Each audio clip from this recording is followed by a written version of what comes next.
Hello everyone, this is Do a Dreamer. So I've been challenged by Heel Steven, who is a wrestling analyst on YouTube, and he challenged me to answer 20 questions, which is known as the WWE Fan Tag Challenge. So I'm going to answer the challenge, and I'm going to answer all these 20 questions that he himself actually answered as well. So if you want to see his answers, his link to his video is in the video description, as well as his YouTube channel. Please subscribe to him and check him out. Has a lot of good things and really good podcasts called the Team Heel Podcast, I believe it's called again. It's been a while since I've been on that show, so please check him out. Also, before I answer these questions, I'm going to issue some challenges myself. So the first one I want to see do this challenge is Richard Cora Kenobi. I want to see you do a video and answer these questions. Okay. Another one is Michael Miner, who is also another wrestling analyst. I want to see him do this challenge as well. And in terms of, like, say you want to write your answers, and because I'm going to put the questions on the video description, my viewers, feel free to give your answers to these questions. All the questions are going to be in the video description, as well as all the members, including the admins of the Pro Wrestling World Facebook page. So I want to see most of you guys answer these questions. You can write them down. You don't have to make a video.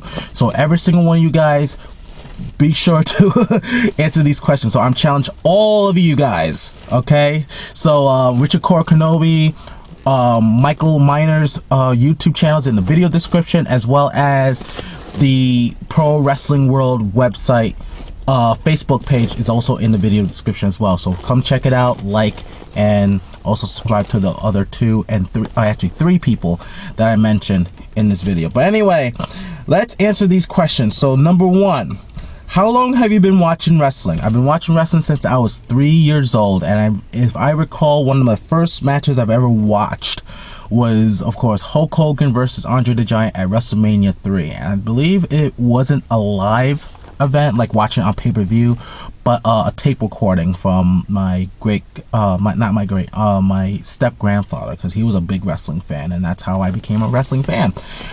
Alright, so favorite superstar. Are we talking about all time, or are we talking about current? But let's talk about of all time. One of my top favorite superstars is Mick Foley. He's always been Mick Foley. I've always loved his work, not just for the hardcore wrestling match, but the way he tells a story in the ring. I've always been fascinated about how he tells a story and gets people sucked into his world in a way. So I've always find that fascinating. I'm also a big fan, I'm gonna say his name, Chris Benoit. You know, Shawn Michaels, Triple H, the list goes on and on. But in terms of, like, say, the current product and who I like to see work in the WWE, there's three people. One is Dean Ambrose, Kevin Owens, and Bray Wyatt. I love seeing these guys work, and it's very a shame that these, well, mostly Dean Ambrose is being very underrated. Kevin Owens is just getting up there, and also Bray Wyatt's so underrated, and I hope they get their just dues soon, very soon. So, alright. Number three, favorite diva. I have a lot of favorite divas, but if we're talking about, like, one particular diva I like watching in the ring, it would be Paige. I like Paige's work. When AJ was around, I really loved AJ. Natalia, I really like seeing in the ring. And hopefully, this is a definite. Bailey, I like seeing her work in the ring. I know she's not considered as a diva yet, but someone just text me. But anyway, she's not considered a diva just yet, but she will be. She's gonna end up in the main roster pretty soon. All right, so one independent wrestler you want to come into the WWE or NXT. When it comes to that, I can think of one, and that is Silas Young in Ring of Honor. I've seen his work, and I just think that this guy could be good in the WWE or NXT within the WWE, but I do see him as a WWE superstar in the near future, if that's his goal. So I see Silas Young going into the WWE pretty soon. How many WrestleManias have you been to? If none, which would you want to go back and attend live? I've never been to a WrestleMania. That's one of my bucket lists that I want to do pretty soon before I die. But if I were to go back in time and attend to a WrestleMania, it would have to be WrestleMania 20, mainly because it was such a beautiful booked show, except for one match, and we all know what we're talking about. And the ending, seeing Benoit and Eddie Guerrero together with their titles, respective titles, when they had 2 world championships, which I didn't really like, but it was still a good moment nonetheless, and it was a really good show. And like I said, only one match really disappointed me, and I'm not going to mention it because you already know which one it is. So definitely WrestleMania 20 I would like to go back and be part of at Madison Square Garden. Next, NXT Superstar you want to see called up in 2016. It's no secret. There was a rumor that after WrestleMania 32, Samoa Joe's gonna come up, and that's one guy I want to see come up is Samoa Joe. Like I said before, Bayley, I would like to see her come up as well. The Vaudevillains, definitely that tag team. I am a huge fan of those guys. I really like their gimmick of their being like old-timer, old-school type wrestlers from the old days, and I think it would be catchy, in my opinion. That's just me. Definitely, I see Finn Balor also coming into the ranks, because I was talking to my son, who's 4 years old, and he said he wants to be him for Halloween. So that's actually an interesting sign that he can attract kids. You know what I mean? So, and if he was still in the company, I would love to see Bull Dempsey if he was still in the company, but unfortunately, he's not. Alright, so, number 7, Dream WrestleMania main event. If we're talking about the current product, I would love to see... Try to think. Definitely see Kevin Owens in a match with, like, say, Triple H. I think that would be a really good main event for WrestleMania. Him against if Triple H is still wrestling. I know he's being a part-timer right now. I see that as a big possibility. If we were talking about, like, in the past, what would have been a dream WrestleMania match main event would be Hulk Hogan versus Ric Flair. I wish that actually took place, and it never did at WrestleMania 9. It should have been, but they had to change for reasons unknown. I don't know the reasons, you can tell me, but that would have been my dream WrestleMania main event right there, is to see Hulk Hogan and Ric Flair in WrestleMania. I mean, we've seen them wrestle many times now, but that would have been the greatest stage right there, in my opinion. So, favorite non-WWE promotion. I had a couple. One of them, I'm going to be a little biased. Renegade Wrestling Alliance, RWA, which I am a part of. I'm a wrestler myself, so that's actually a good promotion. You guys should check it out. Their link to their YouTube channel is in the video description. So, do another plug. There are others, like, you know, Ring of Honor. I like New Japan for what they have. I like New Japan. TNA back in the day. I'm not huge on how TNA is right now. So, you know, I like TNA back in the day. And if we're talking about, like, say, defunct feds, I would say FMW in Japan. Loved FMW. If you don't know what it is, please search it on YouTube. You'll see what I mean. Okay.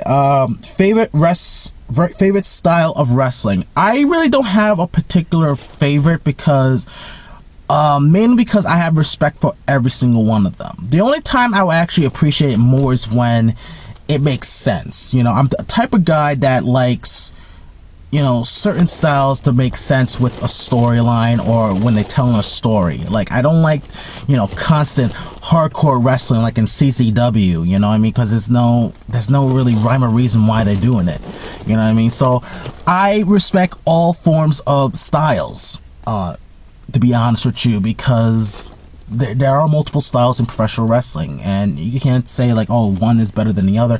It's true, there's one is better than the other, but I'm not gonna like say, you know, this is garbage and stuff. The only time I would say if it's garbage, if it's like they're doing it for no rhyme or reason. I like to have a reason behind what they do in the ring, you know, telling a story. So I guess you can say the style of storytelling is my favorite style of wrestling. You know what I mean? So it's sort of a well-rounded thing. So number 10, how many wrestling shows have you attended? Off the top of my head, when it comes to WWE, I can say 3 when I was like very, very young. I remember when I was like probably 5 or 6, and then around 12 when I just went to a house show.